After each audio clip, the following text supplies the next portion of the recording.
नमस्कार, आपले सर्वांचे मनपूर्वक स्वागत आहे।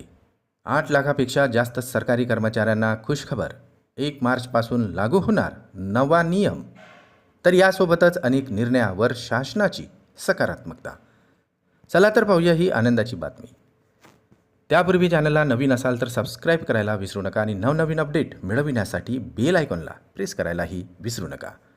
ही अत्यंत महत्त्वाची आनंदाची बातमी आपल्या सहकारी मित्रांना शेअर करून व्हिडिओला लाईक करायलाही विसरू नका। सरकारी कर्मचाऱ्यांसाठी एक आनंदाची बातमी समोर येत आहे। आता राज्यातील सरकारी कर्मचाऱ्यांना 1 मार्चपासून सुधारित पेन्शन योजना पूर्वलक्षी प्रभावाने आता लागू होणार आहे, अशी माहिती समोर येत आहे। राज्य सरकारी कर्मचारी मध्यवर्ती संघटनेच्या प्रतिनिधी आणि राज्याचे मुख्य सचिव यांची सोमवारी मंत्रालयामध्ये बैठक झाली। या बैठकीमध्ये अनेक महत्त्वाचे निर्णय घेण्यात आलेले आहे।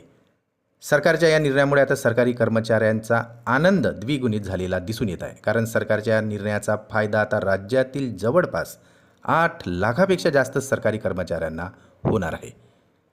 या बैठकीमध्ये केंद्राप्रमाणे 4% महागाई भत्ता आता त्वरित मंजूर करण्यात येणार आहे। यासोबतच सेवानिवृत्तीचे वय 60 वर्ष करण्याबाबतचा प्रस्तावसुद्धा मंत्री पातळीवर सादर करण्यात आलेला आहे। बैठकीमध्ये सुधारित पेन्शन योजना 1 मार्च 2024 पासून लागू होईल असे शासन आदेश देखील जारी होणार असल्याचे सांगण्यात आलेले आहे। 2005 नंतर शासकीय सेवेत रुजू झालेल्या जवळपास 8.5 लाख कर्मचाऱ्यांना सरकारच्या सुधारित पेन्शन योजनेचा फायदा होणार आहे। त्यामुळे आता राज्यातील सरकारी आणि निमसरकारी कर्मचाऱ्यांच्या सुधारित पेन्शनच्या संदर्भात लवकरच एक अधिसूचनासुद्धा जारी करण्यात येणार असल्याची चिन्हे दिसून येत आहे। येत्या पावसाळी अधिवेशनात पेन्शनचा प्रश्न मार्गी लागण्याचेही संकेत मिळत आहे। तसेच या बैठकीत अनेक महत्त्वाचे निर्णय घेण्यात आले। त्यानुसार आता चतुर्थ श्रेणी कर्मचाऱ्यांच्या भरतीबाबत सुद्धा विभागाकडून प्रस्ताव मागविण्यात आलेले आहे।